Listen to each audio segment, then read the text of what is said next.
Welcome to studio in Telugu. ముందుగా headlines. భారత ప్రధానిగా మోడీ మూడోసారి ప్రమాణ స్వీకారం. బీజేపీ నాయకులు సంబరాలు. రాష్ట్రంలో జరుగుతున్న దాడులు చూస్తుంటే చాలా బాధగా అనిపిస్తుంది. మాజీ ఎమ్మెల్యే గడికోట శ్రీకాంత్ రెడ్డి. గంజాయి పట్టివేతకు చర్యలు చేపట్టాలని ఆదేశించిన ఎమ్మెల్యే నాదెండ్ల మనోహర్. ఇక డీటెయిల్స్ చూస్తే, వైసీపీ నాయకుల మాదిరిగా టీడీపీ నాయకులు ఎవరూ కూడా దాడులను చేయవద్దని పొద్దుటూరు ఎమ్మెల్యే నంద్యాల వరదరాజు రెడ్డి సూచించారు. ఈ సందర్భంగా పొద్దుటూరు పట్టణంలోని టీడీపీ కార్యాలయంలో ఏర్పాటు చేసిన మీడియా సమావేశంలో ఆయన మాట్లాడారు. ఎన్డీఏ ప్రభుత్వం అధికారంలో రావడం జరిగింది. మన రాష్ట్రంలో ఎవరు ఊహించని విధంగా ఫలితాలు వచ్చినాయి. జనసేన పార్టీ కానీ, బీజేపీ పార్టీ కానీ, తెలుగుదేశం పార్టీ కానీ కలయిక అనేది ఎట్లా కలుసుకున్నారో అట్లా పాలలో తోడేసినట్టు కలిసిపోయిన ఫలితాలు సాధించడం అనేది చూస్తే ఈ జీవితం మళ్ళొకసారి వైఎస్ఆర్సీపీ పార్టీ అధికారంలోకి వచ్చే పరిస్థితి కనుచూపు మేరలో కనపడడం లేదు. ఏమంగా మీరు మాట్లాడుకుంటున్నారు, పార్టీని నిలబెట్టుకోవడం కూడా కష్టమయ్యే పరిస్థితి ఉంది వైఎస్ఆర్సీపీ. 2019లో ఎట్లా సీట్లు వచ్చి అంత ఉత్సాహపడి అంత అధికార గర్వంతో విరవేగిపోయినారో, ఇప్పుడు అటువంటి దుర్బల పరిస్థితి జగన్మోహన్ రెడ్డి గారికి ఏర్పడింది. అప్పుడున్న ఈ రాష్ట్రంలో అధికారంలోకి వచ్చింది. మొన్నటి దినము మేము 6వ తేదీన మన నూతనంగా కాబోయే ముఖ్యమంత్రి గారిని కలవడం జరిగింది. ఆయన కూడా మా అందరితో చెప్పినారు, ఎక్కడ కూడా కక్ష సాధింపులకు అవకాశం ఉండకూడదు మన ప్రభుత్వంలో. మన ప్రభుత్వము గతంలో అధికారుల ప్రభుత్వం అనుకుంటున్నారు, ఇప్పుడు ప్రజారంజకమైన పాలన చేస్తున్నారు. ఎక్కడ కూడా కక్ష సాధింపులకు అవకాశం లేదు. వాళ్ళు ఏదో చేసినారు మనము చేయాలనే పరిస్థితి అయితే ఎక్కడ కూడా లేదు. కాబట్టి మన పరిపాలన ప్రజారంజకమైన పరిపాలనగా ఉండబోతుందని మరి చంద్రబాబు నాయుడు గారు మమ్మల్ని అందరినీ కూర్చోబెట్టి చెప్పడం కూడా జరిగింది. మేము ఆయనతో మాట్లాడినాం, కలిసినాం. తర్వాత ఈ రాష్ట్రం అప్పుల ఊబిలో మన మాజీ ముఖ్యమంత్రి జగన్మోహన్ రెడ్డి గారి ఆయన అప్పుల్లో ముంచేసి రాష్ట్రాన్ని వదిలిపెట్టిపోయినాడు. 13 లక్షల కోట్ల రూపాయల అప్పుల్లో మునిగిపోయింది. మేమందరం మా చర్చలో ఏం జరిగిందంటే, జీతాలు ఎట్టియాలా, నవరత్నాలు ఎట్ట కొనసాగించాలా. ఇది జేఈఈ అడ్వాన్స్డ్ 2024 ఫలితాల్లో భాష్యం ఐఐటి జేఈఈ అకాడమీలో ఆల్ ఇండియా అత్యున్నత ర్యాంకులతో సంచలనం సృష్టించిందని భాష్యం విద్యా సంస్థల చైర్మన్ రామకృష్ణ తెలిపారు. విడుదలైన ఫలితాలలో భాష్యం ఐఐటి జేఈఈ అకాడమీ విద్యార్థులు ఎం సాయి యశ్వంత్ రెడ్డి ఓపెన్ కేటగిరీలో ఆల్ ఇండియా 50వ ర్యాంకు, ఎం జిష్ణు సాయి ఓపెన్ కేటగిరీలో ఆల్ ఇండియా 62వ ర్యాంక్ సాధించి జాతీయ స్థాయిలో విజయకేతనం ఎగరవేశారు. అన్ని పోటీ పరీక్షా ఫలితాలలో ఆల్రౌండ్స్గా నిలుస్తున్న భాష్యం ఐఐటి అకాడమీ విద్యార్థులను చూస్తే గర్వంగా ఉందన్నారు. ఈ అద్భుత ఫలితాలను పక్కా ప్రణాళికతో కూడిన మా భాష్యం ఐఐటి ఫౌండేషన్ కరిక్యులమే ముఖ్య కారణం. భాష్యం విద్యా సంస్థల చైర్మన్ భాష్యం రామకృష్ణ, డైరెక్టర్ హనుమంతరావులు విద్యార్థులను అభినందించారు. అందరికీ నమస్కారం. ఈరోజు ఐఐటి అడ్వాన్స్డ్ ఫలితాలు విడుదల చేయడం జరిగింది.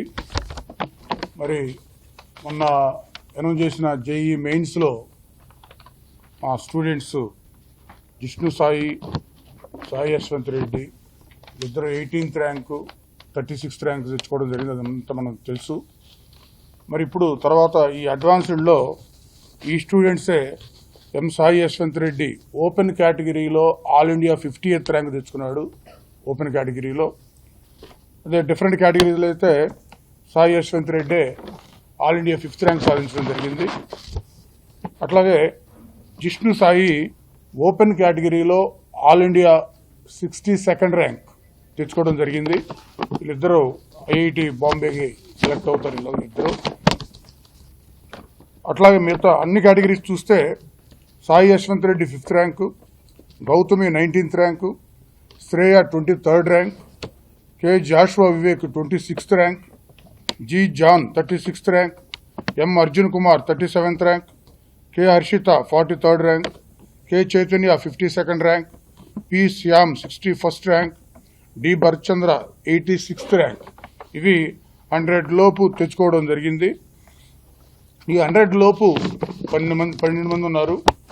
అట్లాగే 200 లోపు 20 మెంబర్స్, 500 లోపు 51, 1000 లోపు 86, 2000 లోపు 107, 5000 లోపు 193.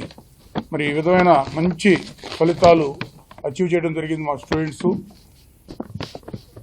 ఈ సంవత్సరం 10th క్లాస్ రిజల్ట్స్ చూడండి, ఇంటర్ రిజల్ట్స్ చూడండి, నీట్ రిజల్ట్ అయినా, జేఈ మెయిన్ అయినా, అడ్వాన్స్డ్ అయినా అన్ని రిజల్ట్స్ కూడా బ్రహ్మాండమైన స్థాయిలో మా స్టూడెంట్స్ తెచ్చుకోవడం జరిగింది. కేబుల్ ఆపరేటర్ల సమస్యల పరిష్కారానికి స్టీరింగ్ కమిటీ ఏర్పాటు చేసినట్టు digital service provider of India joint secretary Bandaru Krishnamurthy, steering committee సభ్యులు అడప వెంకట్రావు పేర్కొన్నారు. కేబుల్ ఆపరేటర్లు సమస్యల పరిష్కారానికి స్టీరింగ్ కమిటీ ఏర్పాటు చేయడం జరిగిందని digital service providers of India joint secretary Bandaru Krishnamurthy, steering committee సభ్యులు అడప వెంకట్రావు పేర్కొన్నారు.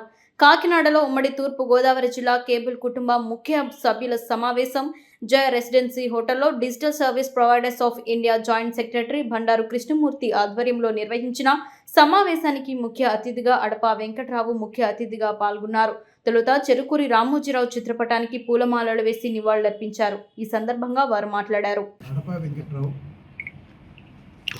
తూర్పుగోదావరి జిల్లా ఉమ్మడి కార్యాచరణలో భాగంగా కేబుల్ టీవీ ఆపరేటర్ల సంక్షేమానికి, అభివృద్ధికి, ఎదుర్కొంటున్న సమస్యల పరిష్కారానికి ఒక వేదిక కావాలని తపనపడి మా మిత్రులందరూ కలిసి ఇవాళ సమావేశం ఏర్పాటు చేయడం జరిగింది. ఈ సమావేశంలో తూర్పుగోదావరి జిల్లా నుంచి ఒక పిలుపు రాష్ట్ర వ్యాప్తంగా ఇస్తున్నాము. ప్రధానంగా కేబుల్ వివిధ సంఘాల పేరిట మనం ప్రభుత్వాన్ని ఎన్ని విధాలు వేడుకున్నా మనకు గత 5 సంవత్సరాల్లో కూడా కష్టాలే ఎదురయ్యాయి, కానీ ఏ విధమైన లాభం జరగలేదు. కేబుల్ ఇండస్ట్రీ ఇంకా దిగజారిపోయింది. వ్యవస్థలో కేబుల్ ఆపరేటర్ జీవనోపాధి కష్టంగా మారింది. ఈ పరిస్థితి నుంచి అధిగమించడానికి ఈరోజు అన్ని సంఘాలు ఏకమై ఓ ఉమ్మడి కార్యాచరణ అవసరం అన్న సంగతి గ్రహించి ఈవేళ తూర్పుగోదావరి జిల్లా నుంచి ఒక కార్యాచరణ మొదలుపెట్టాం. ఈ కార్యాచరణకు నన్ను ఒక సభ్యుడిగా ఎంచుకోవడం చాలా ఆనందంగా ఉంది. ఇది ఒక బాధ్యతగా ఎంచి మీ అందరి కోసం ఎప్పటి మాదిరిగానే మనందరినీ కలుపుకుపోయి మన కేబుల్ కుటుంబాలను నిలబెట్టుకోవడానికి, జీవనోపాధి పెంపొందించుకోవడానికి ఏకస్తులై మనందరూ కూడా రాష్ట్ర వ్యాప్తంగా ఒక కమిటీని ఏర్పాటు చేసుకుని వారి ద్వారా మన సమస్యల పరిష్కారానికి కృషి చేయాలని, ఎవరిలో ఏ విభేదాలున్నా ఎన్నున్నా మర్చిపోయి ఒక రకంగా గతం గత అనుకుని ఈ రోజు నుంచి కూడా ఒక నూతన వరవడికి శ్రీకారం చుట్టాలని ఆహ్వానిస్తూ కేబుల్ కుటుంబం తరఫున మీ అందరి దగ్గర నేను ఈ కార్యక్రమాన్ని ప్రారంభించడానికి మీ అందరి సహకారం నాకు ఉంటుందనే లక్ష్యంతో ఈవేళ మన మిత్రులందరూ కూడా నన్ను ఎంపిక చేసినందుకు, నా సహచరులను కూడా ఎంపిక చేసినందుకు వీళ్ళందరి తరఫున పేరు పేరున ధన్యవాదాలు తెలియజేసుకుంటున్నాను. Thank you very much. అందరికీ నమస్కారం అండి. ఈరోజు ఉమ్మడి తూర్పుగోదావరి జిల్లా కేబుల్ ఇండస్ట్రీలో ఉన్నటువంటి వివిధ రకాల సంఘాలన్నీ కూడా ఏకీకృతమై ఒకే వేదిక మీదకి వచ్చి కేబుల్ కుటుంబంగా రూపాంతరం చెందే కార్యక్రమంలో భాగంగా ఈరోజు ఈ సమావేశం జరిగింది. అలాగే ముందుగా ఈనాడు సంస్థల అధినేత శ్రీ రామోజీరావు గారి మరణం పట్ల ప్రగాఢ సానుభూతిని, సంతాపాన్ని కేబుల్ ఇండస్ట్రీ తరఫు నుంచి మా ఈ సమావేశం కూడా సంతాపం ప్రకటించడం జరిగింది. ఈ కేబుల్ ఇండస్ట్రీ ఎదుగుదలకి ఈనాడు ఛానల్స్ ద్వారాగా రాష్ట్ర వ్యాప్తంగా కేబుల్ ఆపరేటర్లు ప్లస్ లక్షలాది మంది జీవన విధానంలో, కుటుంబాల్లో జీవన విధానం పెంపొందించడంలో కూడా ఈనాడు సంస్థల ఉన్నతికి ఈనాడు మార్గదర్శిగా ఉండి, లేకపోతే ఇతరత్ర అన్నదాత, లేకపోతే ఇతర ఛానల్స్ అన్ని రంగాల్లోనూ అందరినీ ఆదుకున్న విధంగా కూడా కేబుల్ ఇండస్ట్రీ ఒకటి అందులో ఉందన్నది మేము కూడా భావించి వారికి ఈ సందర్భంగా మా ప్రగాఢ సానుభూతిని, సందర్భాన్ని ప్రకటించాం. అలాగే ఇప్పుడు మా కేబుల్ ఇండస్ట్రీ ఉన్న పరిస్థితుల్లో గత 5 ఏళ్ళ నుంచి కూడా ఏపీ ఫైబర్ నెట్ అనే వ్యవస్థలో మేము పడుతున్న ఇబ్బందులను కానీ, మేము కోల్పోయిన కనెక్షన్స్ని, తద్వారా మేము నష్టపోయిన మొత్తాలని కూడా, అన్నింటినీ, మా బాధలన్నింటినీ కూడా రాబోయే కొత్త గవర్నమెంట్లో మా యొక్క రికమెండేషన్ ద్వారాగా వాళ్ళకి అందజేసి భవిష్యత్తులో ఈ కేబుల్ వ్యవస్థను నమ్ముకుని ఉన్నటువంటి వేలాది మంది ఆపరేటర్లందరినీ కూడా వాళ్ళందరినీ రక్షించి కాపాడడానికి కొత్త ప్రభుత్వం చర్యలు చేపట్టాలని చెప్పేసి ఈ సందర్భంగా అందరి తరఫున మా ఆపరేటర్లందరి తరఫున కూడా నూతన ప్రభుత్వాన్ని కోరుతూ రాబోయే రోజుల్లో మరింత నాణ్యమైన సేవలతో సర్వీస్తో ప్రజల్ని తక్కువ ధరలకే అందించడానికి ఈ కేబుల్ ఆపరేటర్ల వ్యవస్థని ఆదుకోవాలని చెప్పేసి ఆదరించాలని చెప్పేసి ఈ సందర్భంగా గవర్నమెంట్ని అలాగే తద్వారా ప్రజల్ని అందరినీ కూడా మన మీడియా మిత్రుల ద్వారా కోరుకుంటున్నాం. భారత ప్రధానిగా మోడీ మూడోసారి ప్రమాణ స్వీకారం చేస్తున్న సందర్భంగా కాకినాడలో బీజేపీ నాయకులు సంబరాలు నిర్వహించారు. భారతదేశ ప్రధాని మంత్రిగా నరేంద్ర మోడీ హ్యాట్రిక్ సాధించిన నేపథ్యంలో మోడీ ప్రమాణ స్వీకారం సందర్భంగా స్థానిక సూర్యనారాయణపురం 27వ డివిజన్ బీజేపీ కాకినాడ సౌత్ మండల ఓబీసీ మోర్చా అధ్యక్షుడు చెల్లూరి సత్యనారాయణ ఆధ్వర్యంలో భాజపా శ్రేణులు సంబరాలు జరుపుకున్నారు. అనంతరం కేక్ కటింగ్ చేసి మోడీకి అభినందనలు తెలిపారు. ముఖ్య అతిథులుగా భాజపా అధికార ప్రతినిధి Enimireddy Malakondaiah, Kakinada assembly convener engineer గట్టి సత్యనారాయణలు హాజరై మాట్లాడారు.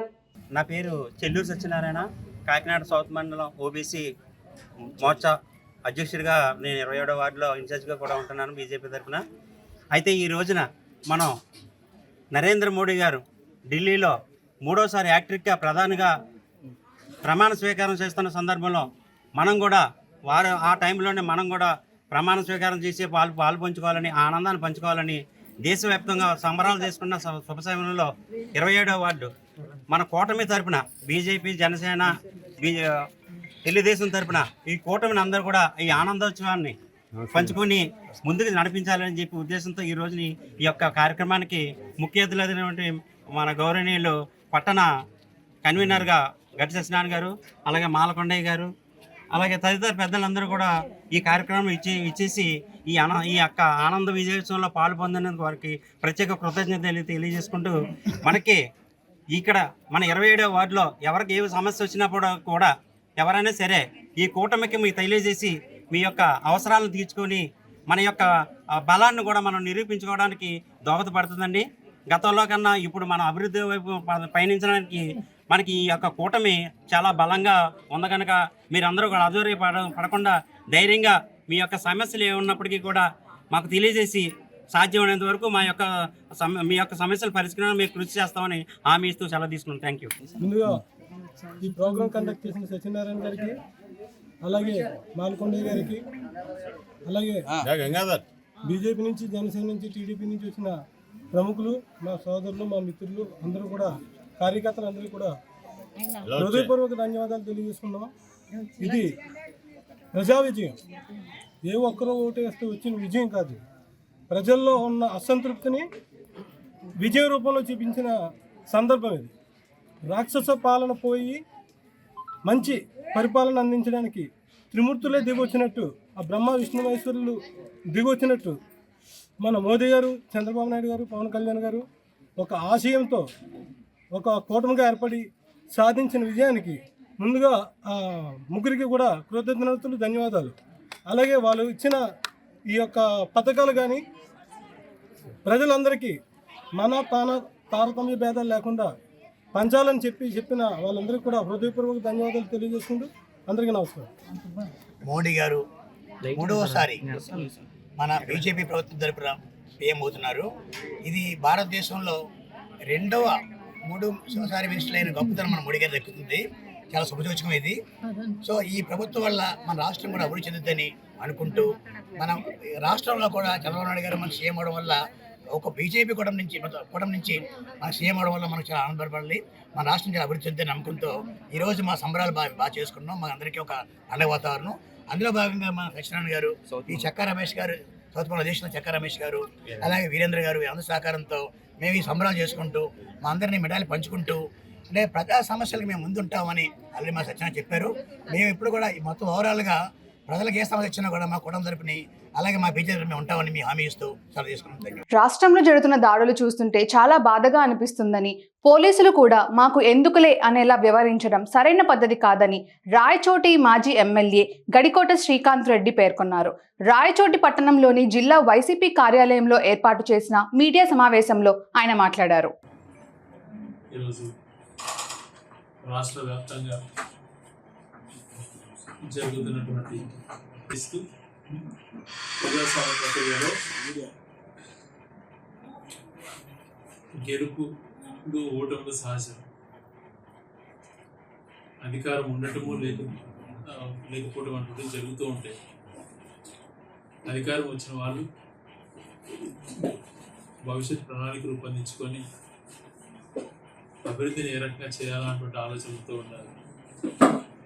అలా కాకుండా చాలా ప్రాంతాలలో జరుగుతున్నటువంటి ఘర్షణలు చూసినప్పుడు చాలా బాధ అనిపిస్తుంది. అదే రకంగా పోలీసులు కూడా మాకెందుకులే ఇది అన్నట్టు వ్యవహరించడం కూడా సరైనటువంటి పద్ధతి కాదు. చాలా మంది పైన జరిగినటువంటి సంఘటనల పైన కూడా కేసులను నమోదు చేసి వేధిస్తుండడం బాధాకరం. ముఖ్యంగా నిన్న ప్రధానమంత్రి మోడీ గారు ప్రమాణ స్వీకారం చేశారు 72 మంది మినిస్టర్లతో. ఈ రాష్ట్రానికి సువర్ణ అవకాశం బీజేపీకి మెజారిటీ రాకపోవడం, 240 సీట్లు మాత్రమే వాళ్ళకు రావటం, 32 సీట్లు భాగస్వాముల పైన ఆధారపడి ఉండడం ఒక వరం. దీన్ని అందిపుచ్చుకోవాల్సిన బాధ్యత ప్రతి తెలుగు వారి పైన ఉంది. అన్కండిషనల్ సపోర్ట్లను క్యాబినెట్లో పదవుల కోసమో వాళ్ళకి ఈల్డైపోవడం సమంజసం కాదు. ఈరోజు పోలవరానికి సంబంధించి 12,000 కోట్ల రూపాయల రాష్ట్రానికి రావాల్సినటువంటిది గౌరవ మాజీ ముఖ్యమంత్రి జగన్మోహన్ రెడ్డి గారు జనవరి ఫిబ్రవరిలో అత్యద్భుతంగా దాని వల్ల ఎక్కువ పట్టుబట్టడంతో ఒక కొలిక్ వచ్చింది. కేవలం ఒక్క సిగ్నేచర్తో 12,000 కోట్లు రాష్ట్రానికి వస్తుంది. పోలవరం పైన ఎటువైనా నిధులు విడుదలవుతాయి.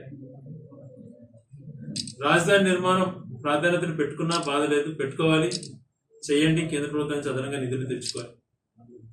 కానీ ప్రత్యేక హోదా అన్నది చాలా అవసరం పడుతుంది. కాబట్టి మీ యొక్క భాగస్వాములతో, ముఖ్యంగా తెలుగుదేశం సపోర్టుతో బీజేపీ ప్రభుత్వం ఫామ్ చేసింది. కాబట్టి దానిపైన కొంచెం గట్టిగా మాకు అది ఇస్తేనే మేము మద్దతు ఇస్తాము అన్నటువంటి రీతిలో వాళ్ళని కానీ మనం ఇప్పుడు చెప్పగలిగితే ప్రత్యేక హోదా ఇచ్చేటువంటి అవకాశం ఉంది. గౌరవ తెలుగుదేశం పార్టీ అధ్యక్షులు చంద్రబాబు నాయుడు గారు అత్యధిక మ్యాండేట్ పొందారు. దేశంలో సెంట్రల్లో మోడీ పక్కనే పెద్ద భాగస్వామి పక్షంగా తనని గుర్తించి కూర్చిపెట్టుకొని మాట్లాడడం సంతోషకరమే తెలుగువాడి. కానీ ఒక మంచి అవకాశం ఏదైతే ప్రత్యేక హోదా ఉందో, ఆ ప్రత్యేక హోదా అన్నటువంటిది వస్తే ఉద్యోగాలు అన్నటువంటివి చాలా మెరుగుపడతాయి. పరిశ్రమలు ఎన్నో రకాలు వచ్చేటట్టు ఉంటుంది. యువతకు మంచి జరుగుతుంది. కాబట్టి ఆ ప్రత్యేక హోదా అన్నటువంటిది ఎటువంటి ఆందోళనకు గురి కాకుండా, వాళ్ళు ఎటువంటి బెదిరింపులకు కూడా లోను కాకుండా, అవసరమైతే వైఎస్ఆర్సీపీకి సంబంధించినటువంటి రాజ్యసభ సభ్యులు 11 మంది అయితేనేమి, మాకున్నటువంటి 4 పార్లమెంట్ సభ్యులు కూడా మేము గట్టిగా నిలబడతాం, అండగా నిలబడతాం. ప్రత్యేక హోదా ఇస్తే గన అందరం ఒక తాటిపైకి వచ్చి, ఇప్పుడు మెయిన్ పార్టీ బీజేపీకి మెజారిటీ లేకుండా భాగపక్ష పార్టీలతో ఆధారపడి ఉన్నాడు కాబట్టి సువర్ణ అవకాశం అని చెప్పేటువంటిది ఒక సూచన చేస్తున్నాం. దీన్ని ఖచ్చితంగా పర్సనల్గా తీసుకొని తెలుగు రాష్ట్రంలో 3 కేంద్ర మంత్రి పదవులు కూడా పొందారు. వాళ్ళు కూడా అభినందనలు తెలియజేస్తూ, పదవుల కంటే కూడా ఈ ప్రత్యేక హోదానే మాకు అత్యంత ఇంపార్టెంట్ అన్నటువంటిది గట్టిగా తీసుకెళ్తారు అని చెప్పి ఆశిస్తున్నాను. కారణం ఇప్పుడు అది మిస్ అయితే మరి ఎప్పటికీ కూడా అవకాశం రాదు. గతంలో గౌరవ జగన్మోహన్ రెడ్డి గారు ప్రమాణ స్వీకారం చేసేటువంటి ముందుకు మర్యాదపూర్వకంగా ప్రధానమంత్రి కలవని వెళ్ళినప్పుడు ఇంటి బయటనే మా సపోర్ట్తో ఆధారపడి వచ్చినంటే నేను సంతోషపడేవాడిని. వాళ్ళ సొంతంగా వాళ్ళకు మెజారిటీ రావడం చాలా బాధాకరం అని చెప్పినటువంటి ధైర్యంగా చెప్పిన మాట మనం అంత సులభంగా మర్చిపోకూడదు. గుంటూరు జిల్లా తెనాలి నియోజకవర్గంలో గంజాయి అణచివేతకు శాసనసభ్యులుగా ఎన్నికైన ఎమ్మెల్యే నాదెళ్ల మనోహర్ తనదైన శైలిలో చర్యలు చేపట్టారు. ఎన్నికలప్పుడు తెలిపిన విధంగా గెలిచిన వారం రోజులో గంజాయిపై ఉక్కుపాదం మోపేలా పోలీస్ యంత్రాంగానికి పూర్తి స్వేచ్ఛనిచ్చి గంజాయి పట్టివేతకు చర్యలు చేపట్టాలని ఆదేశించారు.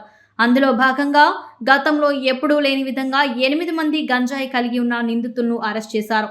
గంజాయి విక్రయిస్తున్న బాలాజీరావుపేటకు చెందిన 8 మంది నిందితులను అరెస్ట్ చేసి వారి వద్ద నుంచి 40,000 రూపాయల విలువైన 2 కేజీల గంజాయిని 3 టౌన్ పోలీసులు స్వాధీనం చేసుకున్నారు.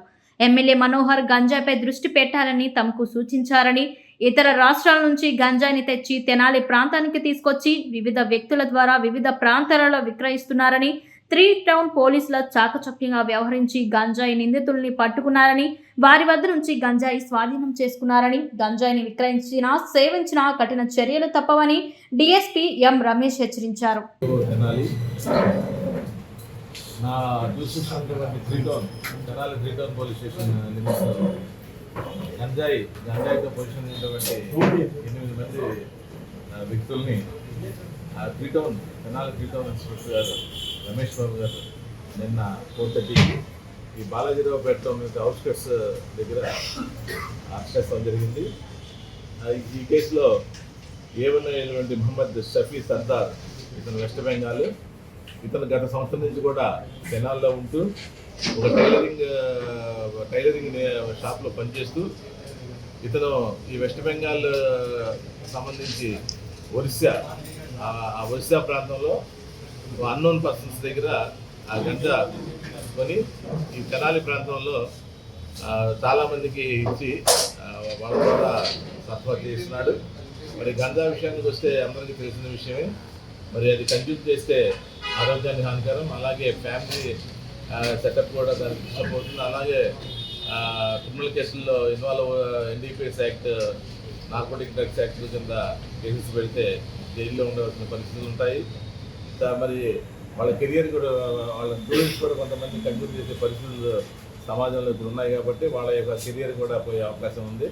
కాబట్టి దీని మీద ప్రత్యేకమైనటువంటి శ్రద్ధ గతంలో కూడా మా ఎస్పీ గారు డ్యూటీ సార్, అలాగే ఐజీ గారు సర్వీస్ రిపోర్ట్, అలాగే గౌరవ డీజీపీ గారు హరీష్ గుప్తా సార్ యొక్క ఆధ్వర్యంలో గత ఎలక్షన్స్ ముందు కూడా మేము నా సబ్ డివిజన్ పరిధిలో సుమారు 6 కేసులు పెట్టి 29 మందిని కూడా అరెస్ట్ చేయడం జరిగింది. ఆ విషయం కూడా ప్రెస్ ద్వారా మీ అందరికీ కూడా ప్రెస్ మీట్ పెట్టడం తెలిసిన విషయమే.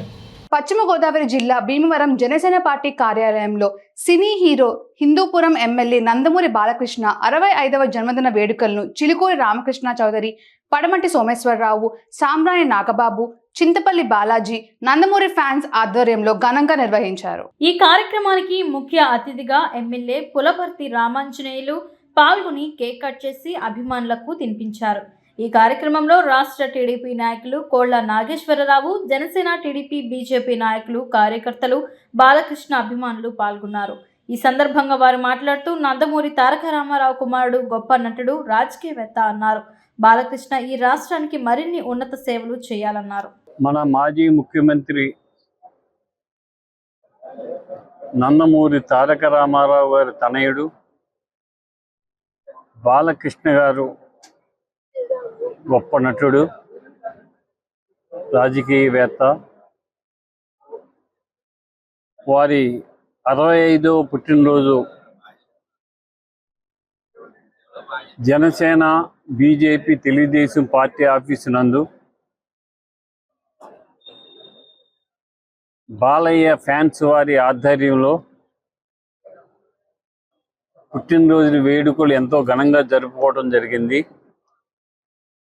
వారు నిండు నూరేళ్లు ఆయుర ఆరోగ్య ఐశ్వర్యాలతో ఉండాలని, రాజకీయంలో ఉన్నతి పదవులు అలంకరించాలని, మంచి మహోన్నత వ్యక్తిగా ఈ రాష్ట్రానికి సేవలు చేయాలని చెప్పి కోరుకుంటూ సెలవు తీసుకుంటాం. తారక రామారావు గారి అభిమానులుగా, అలాగే బాలయ్య బాబు గారి అభిమానులుగా మేము ఎన్నో సేవా కార్యక్రమాలు చేస్తున్నాం.